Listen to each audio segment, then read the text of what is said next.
here's your guitar. This song is in the key of D, and you're going to walk up these steps right here. And when you go out there, the crowd's going to be right out that way. Just aim that direction, okay? You got it? I'll lead you up there. Okay. Let's go. How about it for Aaron Wilburn?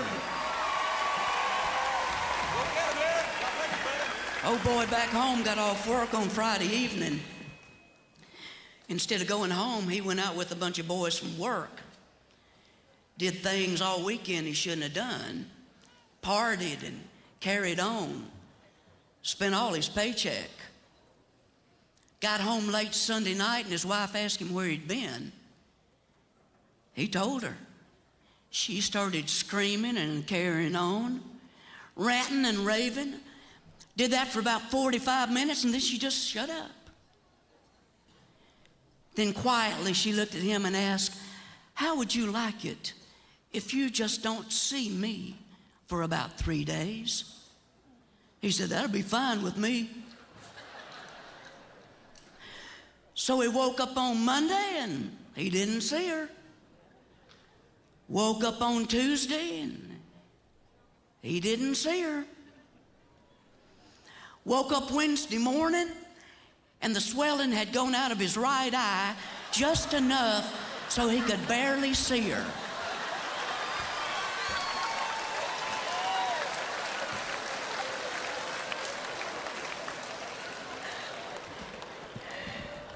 Well, being from Alabama, I can pick on Alabama, and yeah. Well, a couple from Alabama came to Kentucky. They was driving through wanting to see the bluegrass state. State trooper pulled them over. State trooper said, "Sir, you're speeding 10 miles over the speed limit." Man's wife looked at him and asked, "What'd he say?" He said, "I was speeding." State trooper said, "I need to see your driver's license." "What'd he say?" He said he needs to see him a driver's license. State trooper asked, "Where are you folks from?" The man said, "We're from Alabama." State trooper just shook his head. He said, "I spent a few years in Alabama." He said, "In fact, the meanest, most hard-headed woman I ever met in my life lived in Alabama." "What'd he say?" He said he thinks he knows you.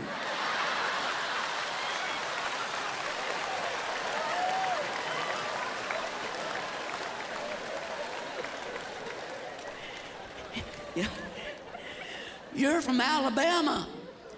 If you've ever tried to use a weed eater for a trolling motor.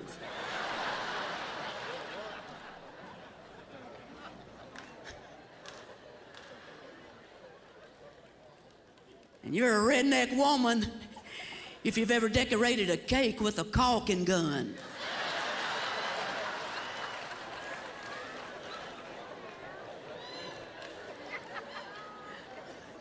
You're a redneck if you've ever tried to roast a hot dog on a bug zapper.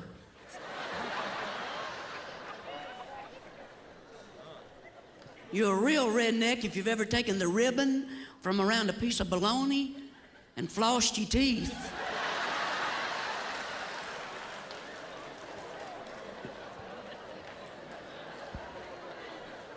And you're a redneck man if you want to clean out your ears, but you can't find your truck key. We look like we're trying to start something in there. Men, do you know what women are thinking? When they're watching us doing this, they're thinking, there's no need to turn the key, there's no motor.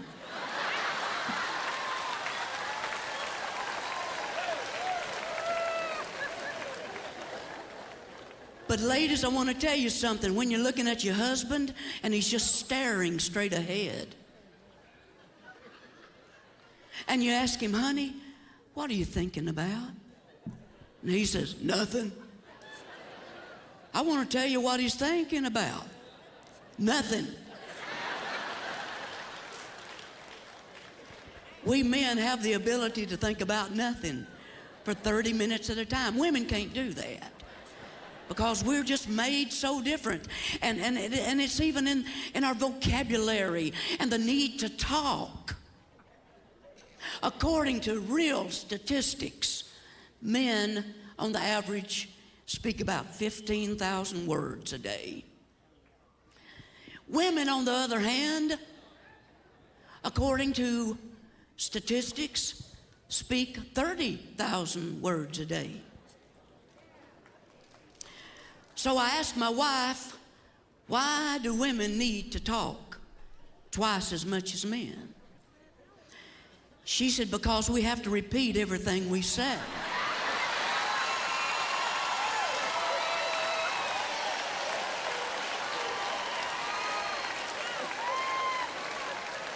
I looked at her and I asked, what?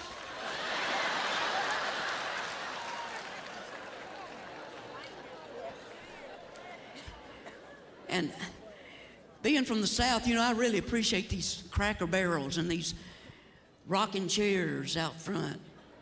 Because I was raised like that. We had chairs and rocking chairs out on the front porch.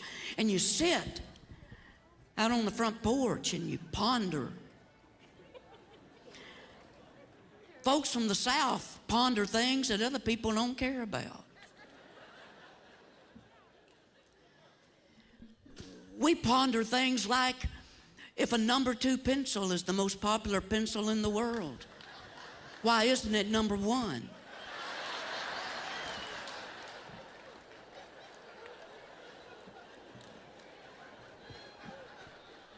And if Jimmy cracked corn and no one cares, why do they sing a song about it?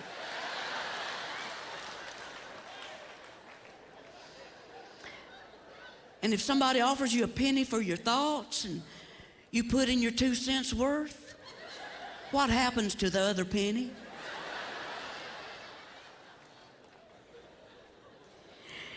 And if quitters never win and winners never quit, who came up with quit while you're ahead?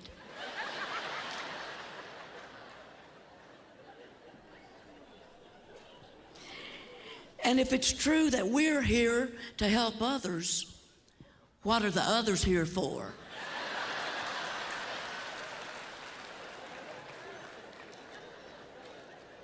And how much healthy choice ice cream can I eat before it's not a healthy choice?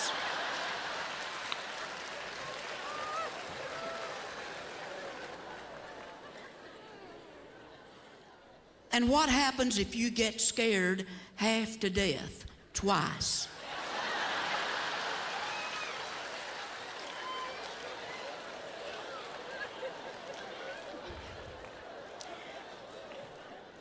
And who was the first person to look at a cow and say,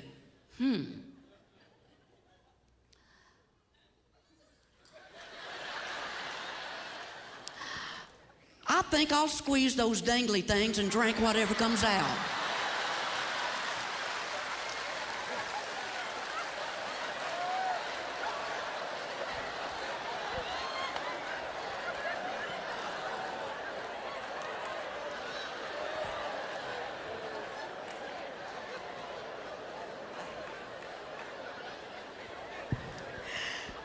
Well, I know some of you are wondering, what is spiritual about this? Well, then I'll have to kind of take it toward the church world and tell you a couple of inspiring kind of stories.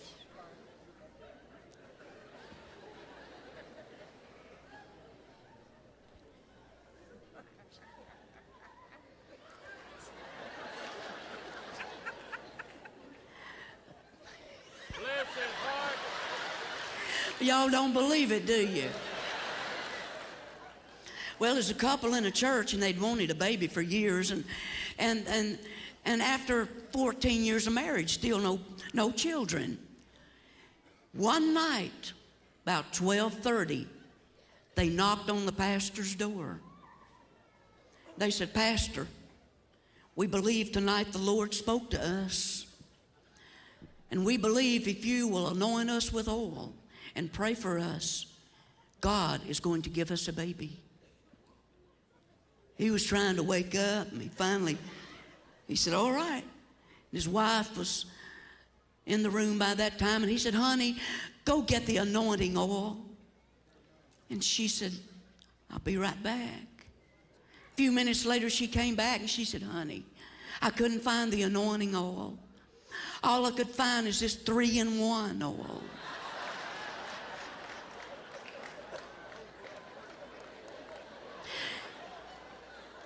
Being a man of faith, he said, "That's fine." He anointed them with that 3-in-1 oil, prayed for them. A few months later, he was called to the hospital. Walked into the waiting room.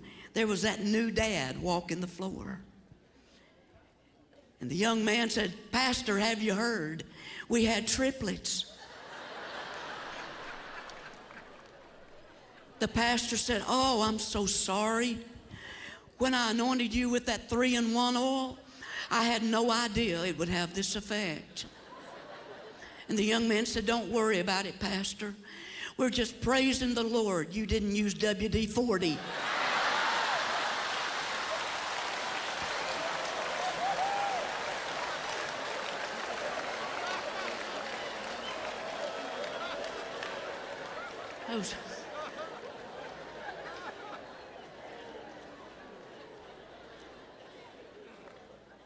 An elderly gentleman in the choir back home was visited by the pastor, and the pastor said, "Calvin, I hate to tell you, but we've had some complaints about your singing in the choir, and we're going to have to ask you to step out of the choir." And the old man said, "Pastor, I love to sing." The pastor said, "I know you do, Calvin, and we love you, but you're just throwing everybody off. Calvin, you can't sing. We're just getting complaints and complaints." The old man asked, "How many complaints?" The pastor said, 8. The old man looked at him and said, "Pastor, a whole lot more folks than that have said you can't preach, but you keep trying."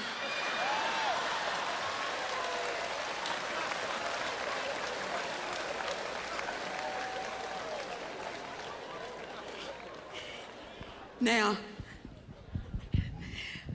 I want y'all to practice something with me, and I need you to remember it, and when I point to you, I need your help tonight.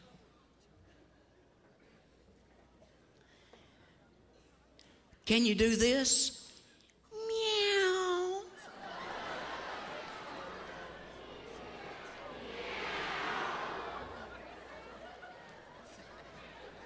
It's good.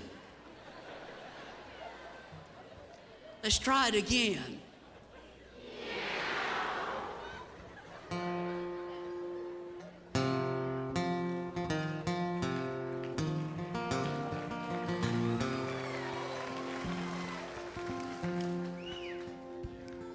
Did you ever think when you eat Chinese, it's not pork or chicken but a fat Siamese?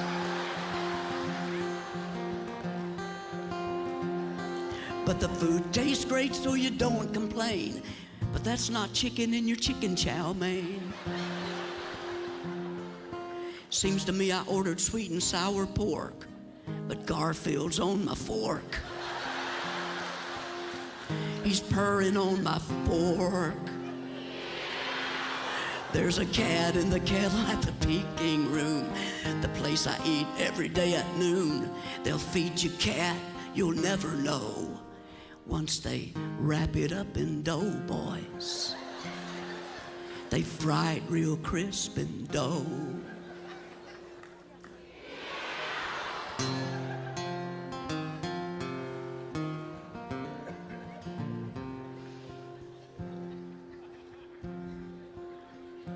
There's a moment going on in here. He asked me if I wanted more as he dialed up his buddy at the old pet store. I said, not today, I've lost my appetite. There's 2 cats in my belly and they're having a fight.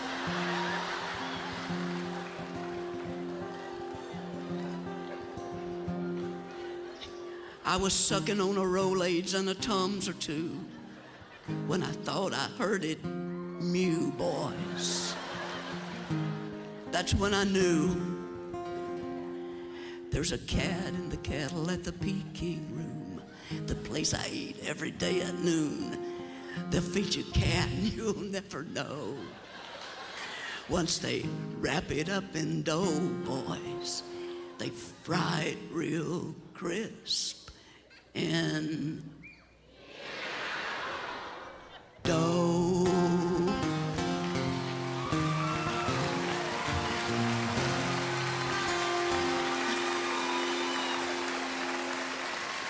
Thank you. You know, I love to talk to people that travel with other people and how they get along with them and what a privilege it is to travel with each other. And right now, I'm probably speaking to the most privileged person in gospel music. And he gets to travel with his dad. And this is Jim Wilburn. And Jim, just tell the people how wonderful it is just to be with me, to be my son, and just spill your heart. That was good.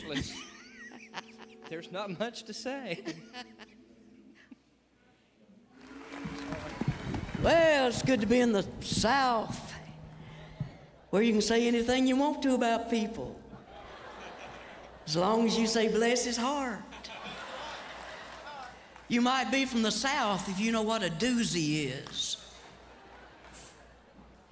or you know the difference between a hissy fit and a conniption. And you are from the South if you know that a doozy of a hissy fit is a conniption.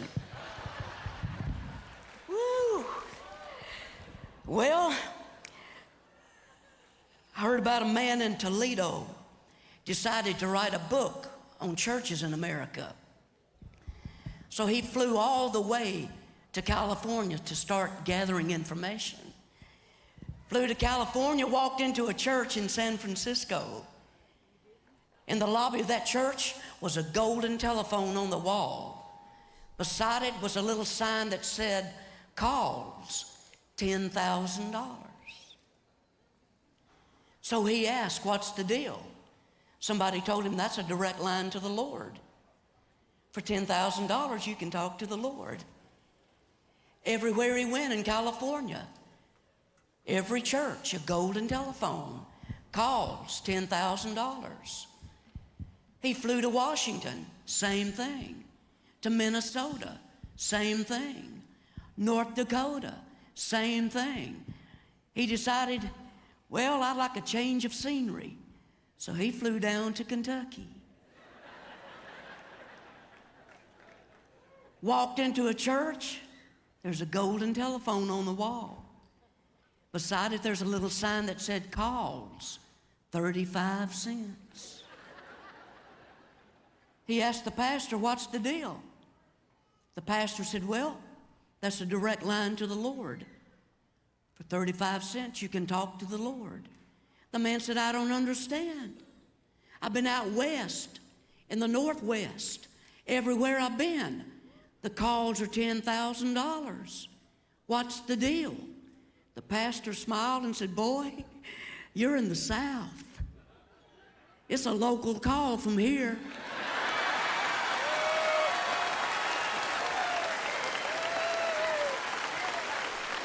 Woo. Does anybody else here like Krispy Kreme donuts? Oh, I love them, and I like it when that hot sign's flashing, because you don't have to chew.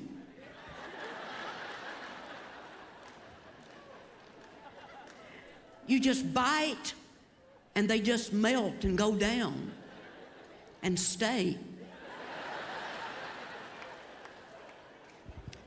When you're over 40, food becomes spiritual. It sticketh closer than a brother.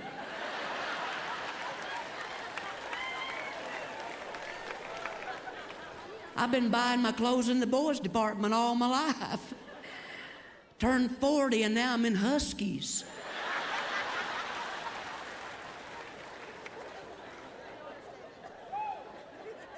And we men over 40, over 50 have a problem. Because we men don't like to shop. We don't shop. We go get it. We already know which aisle at Walmart it's on before we leave the house. You go, you get it, and you're back home in 20 minutes. Now my wife takes that same trip, hour and a half.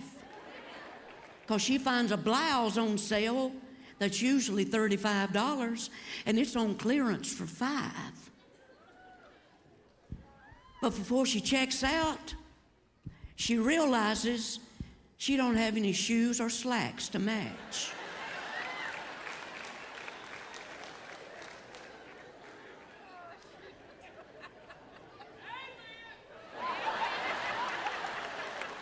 Am I ministering yet? Well, and then she's got to have earrings. So by the time all this is over, she checks out. That $5 blouse has cost her $125. Now, the amazing thing about it, she still thinks she saved money.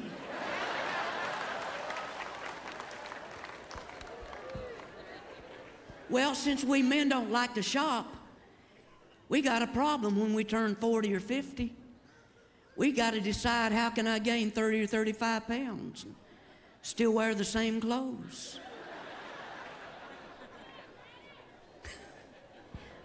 You might hear a conversation like this: honey, you're gaining a little weight, aren't you? Well, I don't reckon. Still wearing the same pair of pants I wore 3 years ago. And he is. 3 inches lower.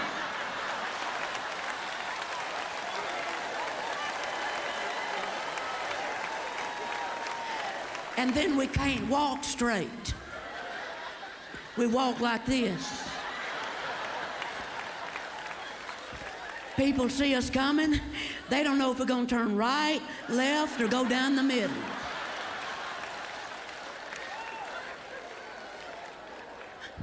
Back to Krispy Kreme. My mind wanders. That's not a good thing, because it's too small to be out there alone. We were in Mobile, Alabama not long ago, driving around. There was a Krispy Kreme place right up the street. And I thought, that sounds good, a Krispy Kreme. But you got to realize, for Aaron Wilburn, there's no such thing as a Krispy Kreme. They come in 6s. And I realized I don't need any Krispy Kremes. I've been watching my weight, what I eat. I've tightened my belt 2 notches in the last 2 months. I can't breathe, but my belt's tighter.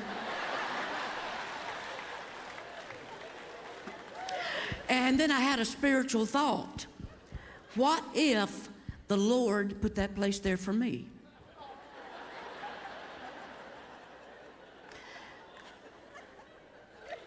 What if that's my reward for eating good lately?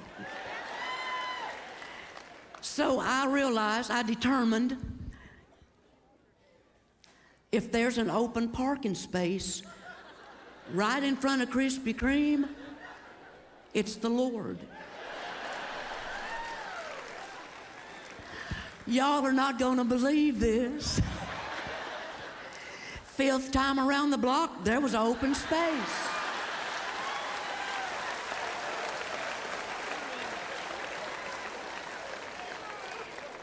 Well, and then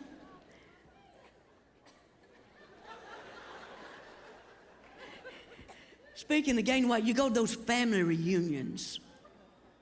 everybody brings all that greasy Southern food in. It's a Southern thing, you know. Well, not long ago we had a family reunion, and it reminded me of a story a guy told me. He was at a family reunion and standing there eating a piece of pie, and one of his aunts walked up to him and asked, "How do you like my pie?" He said, "Aunt Irene, that's the best pie I've ever tasted." She asked, "Well, how do you like my crust?" He said, "To be honest, I haven't even stuck a fork in it. That's the prettiest crust I've ever seen in my life. How in the world do you make your crust so perfect around the edges?" She said, that's my secret. But if you promise not to tell anybody, I'll tell you." He said, "I won't tell a soul." She said, "Well, I get my batter all together, and I get my filling ready. I set my filling to the side. I make my dough. I put my dough in the pan, take my teeth out, and just run them around the edge."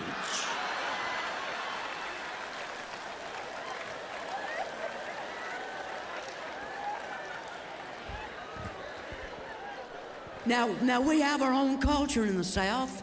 We don't mean to, we just do. It's in the names of the places we live. I'm from a little place called Bobo, Alabama. B-O-B-O. Yeah. Not far from Bobo, there's Lick Skillet, Black Cat. Farther down, there's Slap Out, Alabama. Chunky, Mississippi.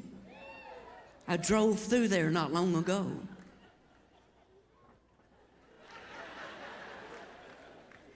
Did you ever hear that? She's not fat, she's just chunky. Move up to Kentucky, Monkey's Eyebrow, Kentucky. Between Nashville and Memphis, Bucksnort. Not far from Bucksnort, Sweet Lips. If I lived in Sweet Lips, I would move. Because you don't want to be sitting around talking to a bunch of truck drivers.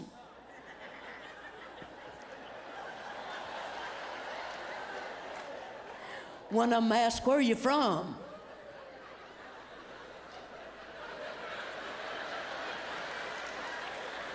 Bobo.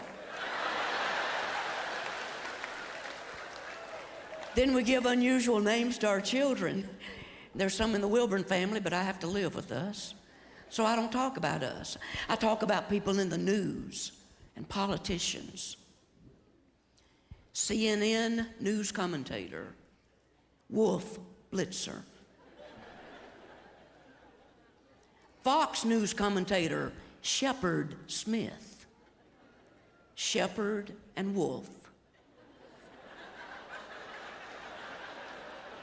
Their parents didn't want babies. They wanted a puppy.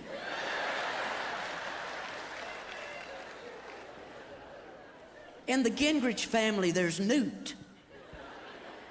For several years, the fine governor of Alabama was Fob James, F-O-B, Fob.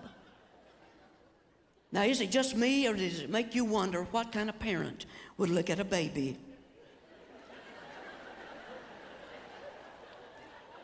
and say, "Oh, he's so sweet. Let's name him Fob"? But the most unusual name I ever heard, they said a couple back home named their son Odd. Kids at school laughed at him. High school and college, they made fun of him. He got married, they had children. He told his wife, "Honey, I hate my name. When I die, don't put it on my headstone." Years passed and he passed away. She called the children in and said, "Your daddy hated his name. I promised him I wouldn't put it on his headstone." So sure enough, they put the date of his birth, date of his death, and left the rest of it blank. And to this day, people walk through that cemetery.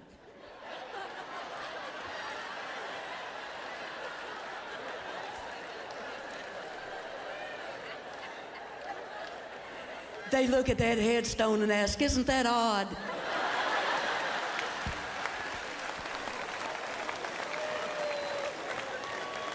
Yeah, we have our own way of doing things in the South. And it's not just me that has a peculiar, unusual look at life. Woo, thank you.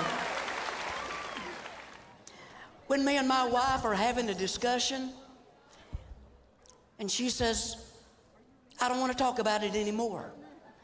And she walks out of the room. When she says, I don't want to talk about this anymore, I've realized one thing. When she walks out of the room, that does not mean I don't want to talk about this anymore. That means you follow me wherever I go and beg me to talk to you.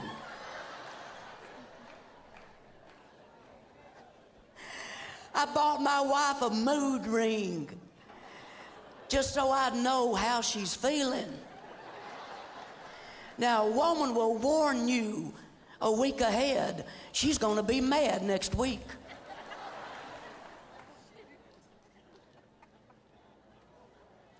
So I thought a mood ring will be a good thing to have. So that thing, it works, I'm telling you. When she's in a good mood, it's a pretty blue ring. When she's not in a good mood, it leaves a pretty red spot right there.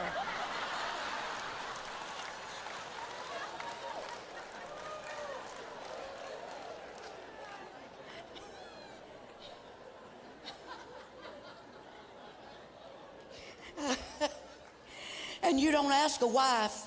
You walk in at the house, and you see that she's not happy. Don't ask her what's wrong.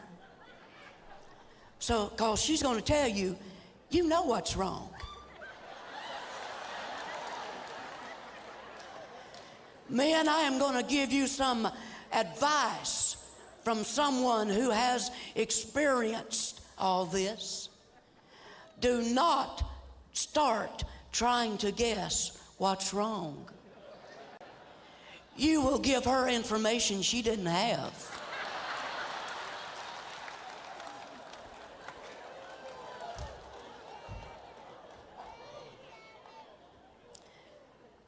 On a headstone, here lies a woman who always was tired, for she lived in a house where help wasn't hired.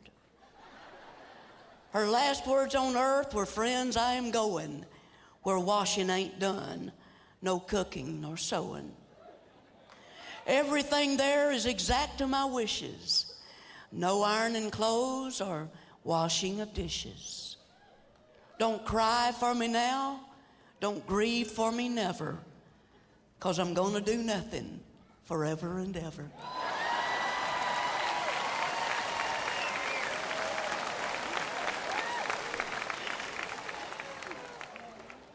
Three men in Texas sitting around talking about their ranches and their cattle, and finally started talking about their family. And one of them said to the guys, George, you've been married a long time, haven't you? And he said, yeah. In a few days, it'll be 50 years. That's a long time. He said, yeah, it is. I said, what you gonna do for your wife for your 50th anniversary? Anything special? George said, well, I've been thinking about it. For our 25th anniversary, I took her down to Albuquerque. For our 50th, thought I might go down and pick her up.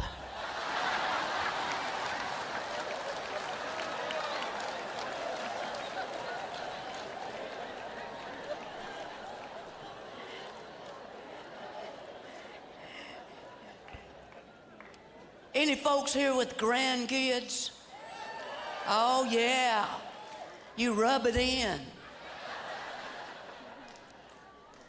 Yeah, my son's, he'll be 29 next week. Do I have any grandchildren? No. Bless my heart. I heard about two little boys spending the night with their grandparents. They knelt beside the bed to say their prayers, and The youngest one started screaming, "Dear Lord, I need a bicycle.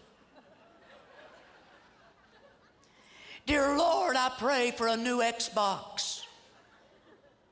His older brother punched him and said, "You don't have to yell.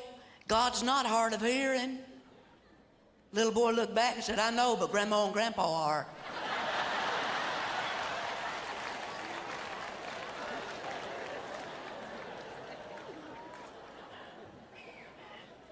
That reminds me, we travel a lot and we have to take taxi cabs, and sometimes it just gets on my nerves.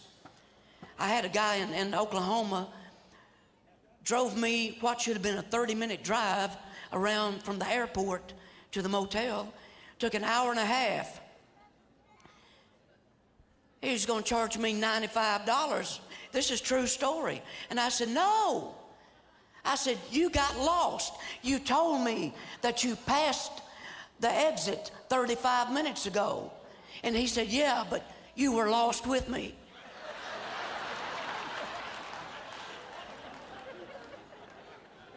That's a true story. But I heard about this guy, took a taxi and just a 10-minute drive. 15 minutes later, 25 minutes later, they're still riding around. So he figures, I'm going to ask this taxi driver if he knows where he's going. So he tapped him on the shoulder. When he did, the man went crazy. Drove off the interstate and through some bushes and ditches. They finally stopped, got out, and found out they were okay. And the man said, "Sir, I'm sorry." To the taxi driver, he said, "I'm sorry. I didn't mean to scare you like that. I was just going to ask you a question." And the man said, "That's okay. It's okay. This is my first day on the job. I drove a hearse for 35 years.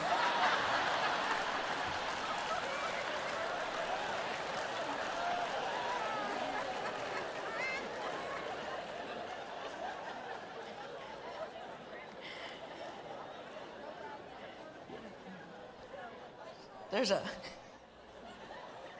usher in the theater, check and make sure everything's okay, that nobody's throwing popcorn and everything's, and he's shining his light, goes down about halfway, and there's a man laying across 3 of the seats.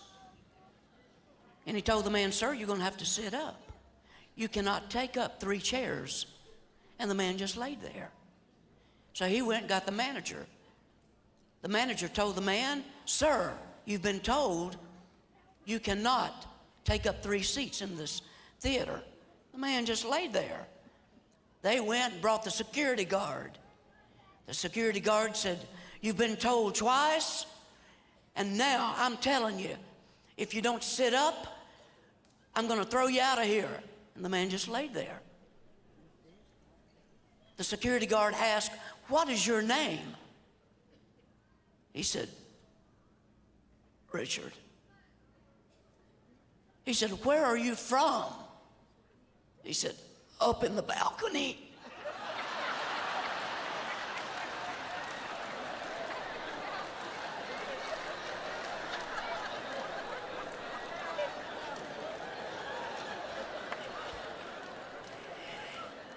That one kind of has to grow on you a little. Well, I'd like to sing any other Baptists here? Oh, yeah.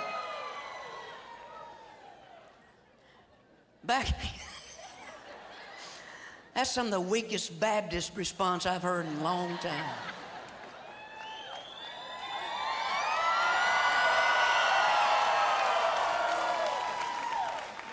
Lord, you sound like a bunch of Pentecostals now.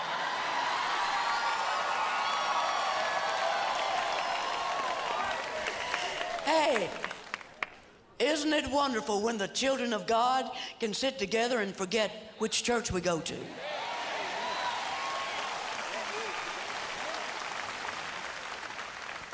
Back home, they said a Baptist church service is going on. Right in the middle of the preacher's preaching, in walked the devil. Walked right down the aisle. Folks started scattering. The choir left. The deacons left, the preacher left, except for one little lady, and she just sat there. The devil ran over to her and asked, "Do you know who I am?" She said, "I sure do." He said, "I'm the devil." She said, "I know who you are." "Well, everybody else is afraid of me. Why aren't you?" She said, "I ain't scared of you. I've been married to your brother for 25 years.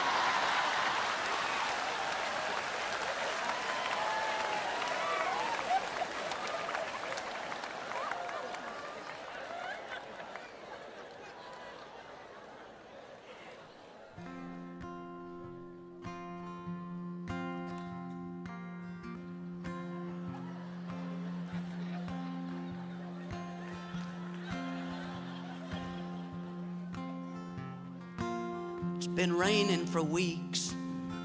The ground's still wet. Out of last year's crop, I ain't gathered nothing yet.